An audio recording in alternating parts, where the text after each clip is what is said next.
All right, how's everybody doing? How's everybody doing? Listen, they've given me about 3 hours to be up here today, but I promise you all, I'm only going to take about 30 minutes. Is that okay? Yes. All right, we're going to talk to you all tonight from the subject from my book called Let Average Go. It is an amazing book, not just because I wrote it, because I am a product of the product when it comes to letting average go. I had a story about these two baseball players. Anytime I get ready to speak, I feel this anxiety. Any speakers ever feel that when you're in front of the room? You feel that anxiety, right? And so it almost makes me feel like these two baseball players. There's a story about these two guys, older guys, and they're sitting on the porch. And they're getting older, and they're talking about baseball. They played Major League Baseball. And as they're sitting there, they're reminding each other, hey, man, we're getting older. We're going to die soon. But here we got to make a pact with each other. The pact was whoever died first would have to come back and tell the other one if there's actually baseball in heaven. And so they're sitting there and they're talking and talking. Come Monday, they're supposed to meet again. Well, the other guy doesn't show up because now his other friend has gone on to heaven, right? About a week later, his friend comes back and he shows up and he's startled. He said, oh, man, you came back. He said, yeah, because we had a pact. We were going to share if, in fact, there's baseball in heaven. And so he's telling his friend, he said, man, I've got some good news. And I've got some bad news for you. He said, the good news is that there's baseball in heaven. He said, I saw DiMaggio and Aaron and all the greats are playing baseball up there. Then he looks at his friend who's still living. He said, well, the bad news is you're scheduled to pitch on Thursday. Okay, so you can imagine how he felt from Thursday, that Monday to Thursday, knowing that on Thursday, he's going to be pitching in heaven, all right? So that's how I felt, and that's how I feel sometimes when I'm speaking. But let me tell you a little bit about my story. From the time I was born up until the time I was about 13 or 14 years of age, I had a severe speech impediment. In my neighborhood, they called me the woo-woo boy.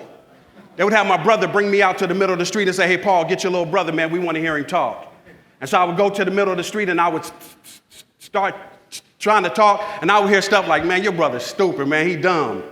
My aunt, I know she was playing, actually told my mother to stop bringing me to the family reunion because I embarrassed everybody. And around the age of 8, I ran into the house and I told my mother, I said, it's true. She said, what, little boy? I said, I'm stupid and I'm dumb. And she said, Joseph, where did you get that from? I said, well, that's what the kids said. Now, this is in 1972, and I found out early that you don't play with a mother's child. Amen. I got any mamas in here? I don't care how old that child, you don't mess with my baby, right? And so my mama automatically, because she was dealing with bipolar disorder, she automatically wanted to go fight the kids. And then she wanted to fight the kid's mama because they done talked about her baby, right? But she told me something. She said, Joseph, sit down. Now, my mother was a graduate of Howard University. As I mentioned, she dealt with bipolar disorder. So she had her own issues, but she said something to me. She said, Joseph, have a seat. She said, I want to share something with you. She said, you're neither stupid or dumb. She said, it's just that your brain and your mouth ain't caught each other. We're going to get them to catch each other. And then she whispered these words into my ears, and I say this to you all as a group. She said, Joseph, if you would be willing to participate in your own rescue and not play the victim, your mama gonna help you. And guys, for the next 6, 7, 8 years, my mother and I went on this roller coaster ride to teach me how to articulate, how to enunciate. By the time I was a senior in high school, not only could I speak well and talk well, I was in high school in San Diego. San Diego State University recruited me on their college debate team as a high school senior. And I started traveling around the state of California, debating kids from USC, UCLA, Cal Berkeley, University of San Francisco, USD, and I'm whooping them. You know why? Because my mother gave me a dictionary at the age of 11, and she said, learn these words. Because I can remember hearing her tell Vion, her friend in the living room, she said, one day my baby going to learn how to talk. She said, and he going to travel the world. And Vion, he going to show the world what it looks like when you participate in your own rescue. Now, my mother's not here with me any longer, but she was able to experience the fact of seeing her baby go to Israel, to be able to speak at the White House in 2010 for President Obama, to be able to go to Kenya, to Nairobi, to Trinidad, Tobago, to the Bahamas, sharing this message of how we turn mediocrity into greatness. How do we let average go? And so I'm here to tell you that there are 7 amazing principles that I've developed that will take you from awesome to taking action, that will put you in a position that you will one day, as Nick is able to do, you'll be able to wake up when you finish sleeping. How many of y'all ready to really wake up when you finish sleeping? How many of y'all ready to fire your boss and hire your money? Well, let me give you these 7 principles that I've created that has allowed me to do some amazing things. But not on my own, because it took a team. It took a team of people just like yourself who would listen to me and would give me constructive feedback and share with me as I was learning this art of speaking. It's not easy being up here, but it's fun for me because everybody that's still on Facebook are hitting me up going, dude, like, is that you? That's you talking? Remember when you couldn't even talk? I remember I did some work at Clorox. Remember I told you they called me the woo-woo boy, right? I remember I did some work at Clorox, Nick. They paid me $10,000 for a 3-hour training. I remember looking at the check and just going, woo, woo. You hear what I'm saying? Yeah. Because I'm flabbergasted by what they do when you just open up your mouth and let the world know that you're here. Yeah. I'm here to let you know I genius. I'm here to serve notice on you, I genius. Yeah. That the day is over where we no longer settle for mediocrity. The day is over that we just play ourselves small. Today is the day that you let average go in every area of your life. Now, many of you all have some areas of your life that is awesome, but you know you've got some areas that are still average. You're still procrastinating. You still won't go all in. Hopefully tonight will be the night that you make the decision to go all in, because some of you all are still working some jobs that pay you just enough so that you don't quit, right? They pay you just enough so that you don't quit. And you just work hard enough so they don't fire you, right? So how do we let average go? I want you all to do something for me. Think in your head, think about the word average. A-V-E-R-A-G-E. And let me give you these 7 principles of how we turn average into awesome. Somebody asked, well, what is average? Average is the top of the bottom and the bottom of the top. It is the best of the worst and the worst of the best. Average is like a painkiller that lulls you to sleep while it slowly numbs your senses. Average is that I didn't win, but I didn't lose. I just tied. Average is that place of middle, just okay. But how many of you tonight are ready to let average go once and for all? Let me see your hands.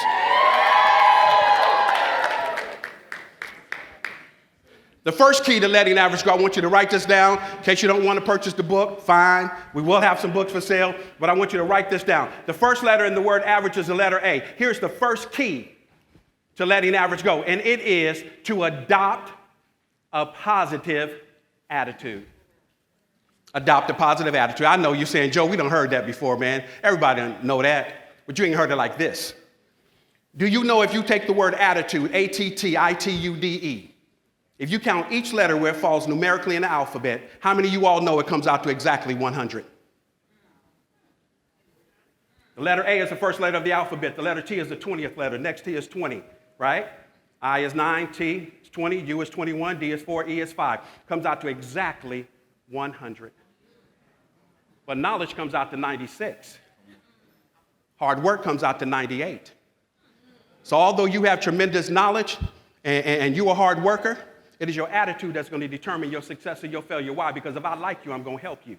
But if I do not like you, I may not hinder you, but I will not help you. You see, attitude is everything. We can start with attitude just alone. The reason why some of us are not making the money that we deserve is because we don't have the right attitude toward money. We have a negative attitude toward money. Who, me? Make $100,000 a month? No. You got to change your attitude. Because your attitude is going to determine your success or your failure. How do you all think I got to the White House in 2010 under the Obama administration, and I got the video on YouTube, Google it, for all the haters? Because I had a great attitude, y'all. I got to the White House lawn, and I'm sitting behind the White House, and I said something like this. Hi, this is Joseph B. Washington. As you can see, I'm standing right behind the White House where Michelle and Barack resides. And I went on this diatribe of just sharing and talking for those people who said that it could not be done. I didn't know Michelle or Barack. They were invited, right? They invited a high school to the White House to have their graduation. The high school principal calls me and says, Joe, you've done work with us before. You're an amazing guy. Our kids are going to the White House to do their graduation. I said, girl, you better have a good time and take a bunch of pictures. She said, no, you don't understand. You're the keynote speaker. Come on, y'all. Come on. Attitude. Most relationships are not ending today because I don't love you. Most relationships are ending today because I don't like you. I love you, but I don't like you because you have a bad what? Attitude.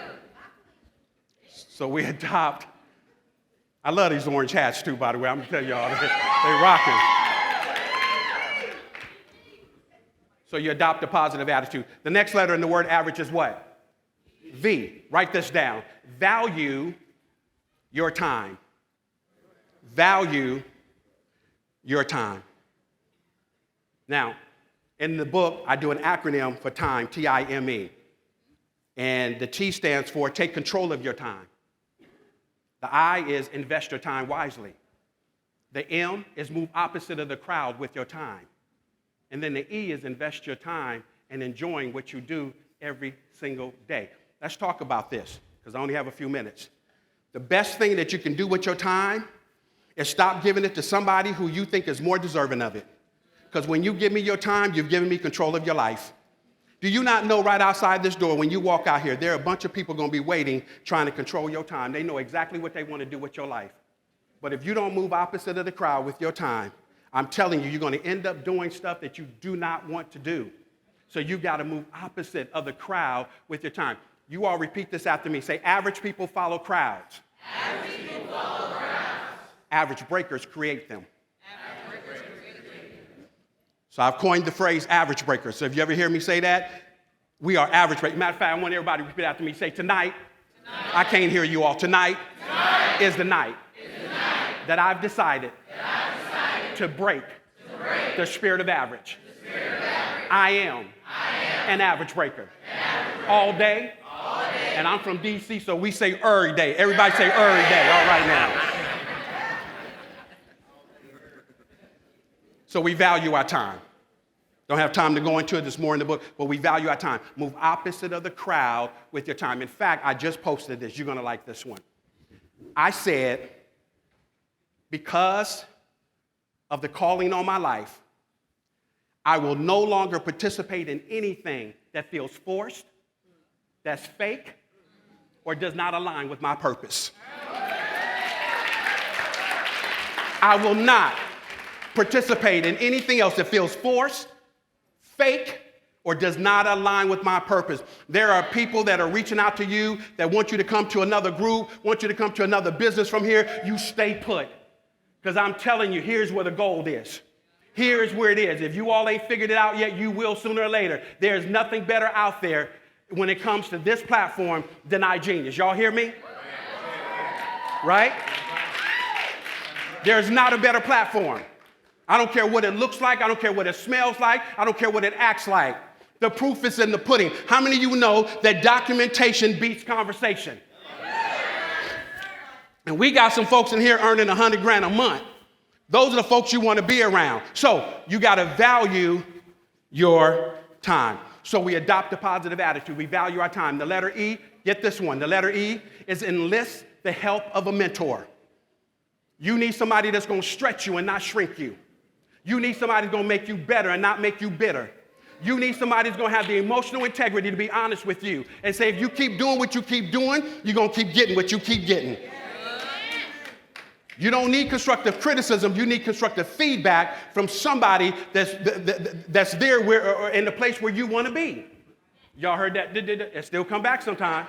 This thing ain't polished. But you want to enlist the help of a mentor. Where's Mike Jameson at? Where's Mr. Jameson at? See that guy back there? That's my mentor. That's the guy who stretches me. Because here's what I want you to know. If you don't get a mentor and somebody's going to stretch you, you're going to end up on a stretcher in a hospital somewhere, stressed out because you didn't get in front of somebody who could have made your life a lot easier. So you've got to enlist the help of a mentor. So the letter A is what? Y'all tell me. Y'all, let me be straight up with y'all about something. This thing being filmed. I need y'all to be loud.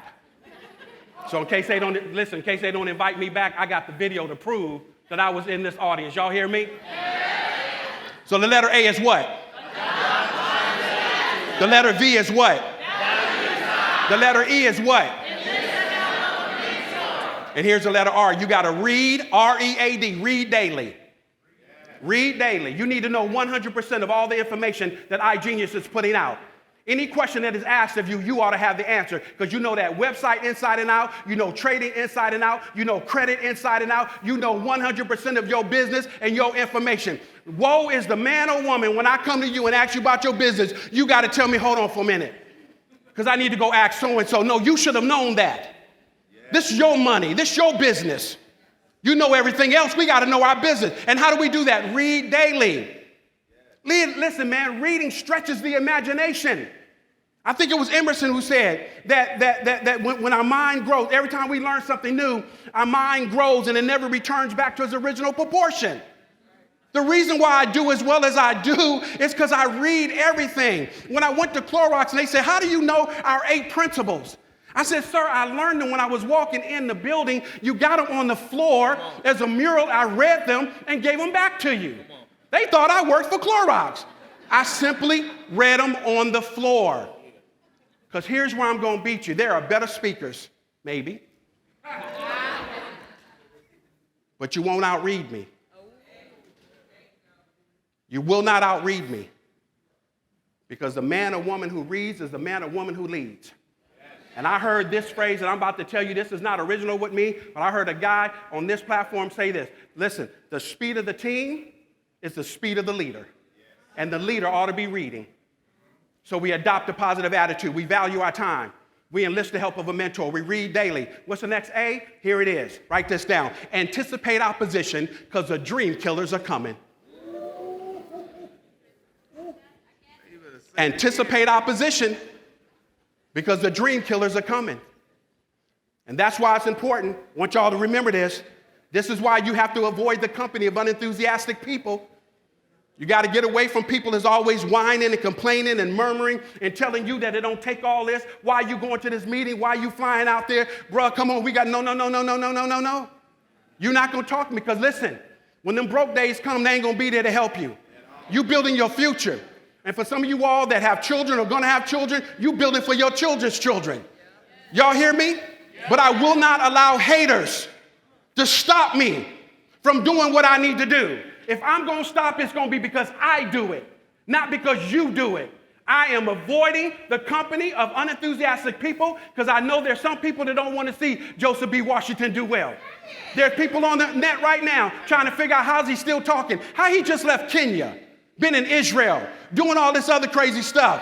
Because when somebody up there says it is so, it is so. Y'all hear what I'm saying? Yeah. But because I've decided to get in the company of individuals like Mike Jameson, my boy Nick over here, Anthony Napolitano. When you get around that type of group, man, you can't be average. When do you start participating in your own rescue? When do you start making your life something?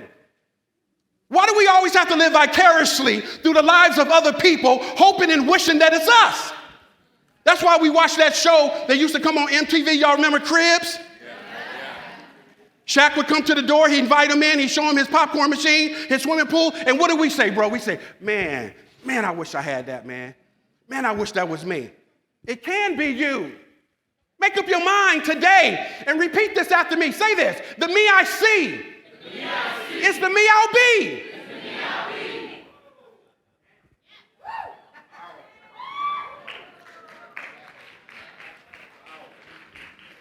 That's why I tell men this all the time. Listen, men are attracted to what they see.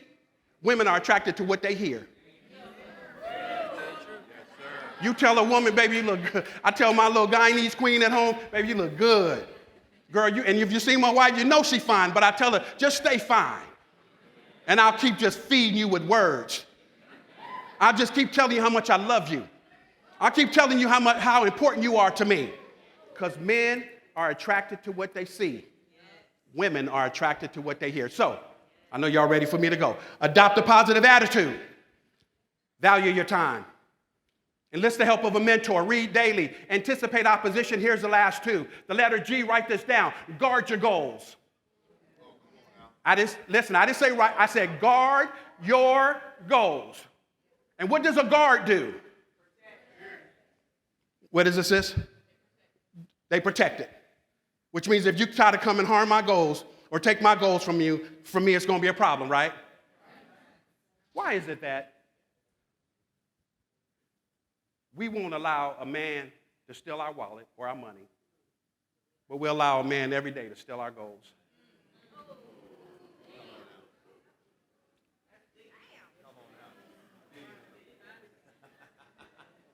We'll fight a man to the death. He try to take our wallet. But he can talk us out of our destiny because he sound good, he's smooth, and he got supposedly a better comp plan, or they do it better over here. And here you go, right? But when you start guarding your goals, you'll understand two things. Number one, when you write your goals down, always write your goals down in quicksand and not concrete. What do you mean, Joe? When I write my goals down, I write them so that I can maneuver them. So in case something happened, they got some wiggle room. So I can give it another date. But if you write it in concrete and it doesn't happen, you'll just dissolve it all together. It didn't work, so I'm done with it. Write your goals in quicksand, never in concrete. And then here's what I want y'all to repeat this after me. Say this. Say a short pencil. Is better than a long memory. You got to write this stuff down, guys. In 60 days, I was telling Nick, in 60 days, I'll be 60 years old. In 60 days, I'll be 60 years old, as of today. Now, it may not look like it, but girl, I got to write stuff down. You hear me? Because I'll be having some of them days like, she said what? And then not only do you write your goals down, how many of you all in here have a dream board? Really? Okay. You need a dream board. Cut out some pictures of what it is you want to accomplish. Put on there what it is that you want. Remember that phrase I gave you guys a little earlier? I said the me I see is the me I'll be. Put that at the top. Create your dream board that you see it every day. Write your goals down. Put them in your pocket so you carry them with you every day. Because that's what folks do who let average go. And so let's close with this.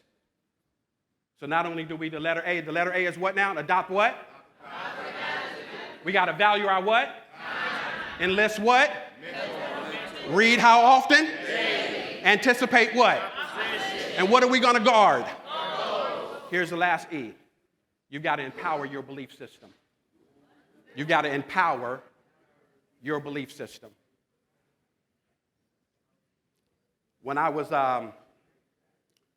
was younger, I went to the circus.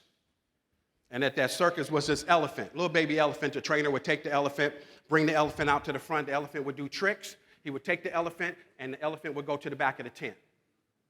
I went back 20 years later. In fact, me and my brother right here went back 20 years later.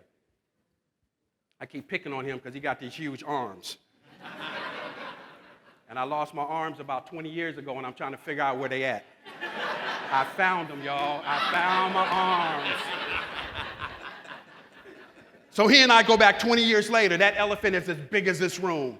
Same trainer brings him out. The elephant does tricks. The elephant goes into the back of the tent. I tell my man, hold on for a minute. I want to go talk to the elephant. I get back there and I say, Mr. Elephant, let me ask you a question. He says, what is it? I said, why is it that 20 years ago and even today that you're doing the same thing 20 years ago that you're doing right now? How come you haven't changed? And he said these words to me. He said, Joe, 20 years ago, I was held captive by force because I was little. Couldn't help myself. I wasn't strong enough. He said, but today I'm held captive by my belief system. Because for the last 20 years, I've been doing the same thing over and over and over and over and over, and that's all I know to do. But tonight is the night that we empower our belief system. Tonight is the night that you look in the mirror and see yourself as the champion that you are. I don't believe in motivational speaking. I don't believe in the rah-rah stuff because it doesn't last. See, rah-rah will last right now, but when you walk out that door, it's called life. And you need principles that are going to take you through life. And when you decide to adopt a positive attitude, when you decide to value your time and enlist the help of a mentor, read daily, anticipate opposition, guard your goals, and empower your belief system, I promise you, whatever it is that you desire to do in life, you'll be able to do it. Because tonight is the night that we no longer settle for mediocrity. Tonight is the night, orange beanie hat, folks, we not doing it, all right?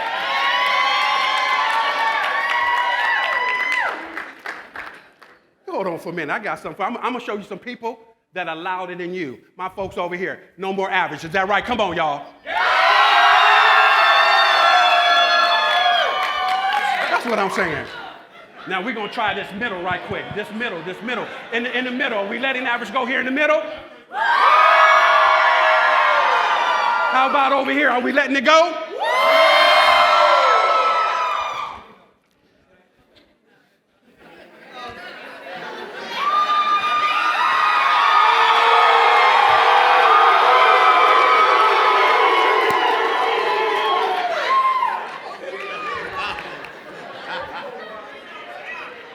But you all know what? The beauty of this is we're all a part of the same team. We're all a part of the same team. Come on, iGenius. Stand to your feet. Stand up. Let's go. Come on. Stand to your feet. No more average. No more average. Stand to your feet. Woo! It's time. It's time. Y'all keep standing because I'm about to walk this way after I read this on page 33. Here's what it says. Don't forget this. On page 33, it says this. There was a very average man who never laughed, he never played. He never risked, he never tried. He never sang or prayed. And when he one day passed away, his insurance was denied. For since he never lived, they claimed he never died. I know it was good. Come here, man. Right here, tattoo, right, no, this one, no, right here. Come here, come here. And when I said that, I want you to show them exactly what you did. This one you know something good. Go ahead, do it again. Oh, man, get out of here. The reason why his insurance was denied, because when he went to the insurance clerk, when the wife went to the insurance clerk to collect the money on her husband, they said, we don't know your husband because he never went out on the limb where the fruit is. He never took any risk. He never tried anything. He stayed average. Insurance claim tonight. iGenius, tonight is the night that we let average go. Yes, sir. Tonight is the night that we no longer play with mediocrity. Tonight is the night that you might even need to call some folks and tell them for the next 365 days, I'm going to be loving you from a distance. Tonight is the night, listen to me. Tonight is the night that you make the decision that winning is the only option and that you take as many people that want to win with you. Because what I know about iGenius is this. You're only as great as the person that's next to you. This is not a walk that you can do alone. The genius of what you do will be carried by the amount of people that are behind you, that are following you, that are saying, I'm going the same direction that you're going. iGenius, I love you. Tonight is your night.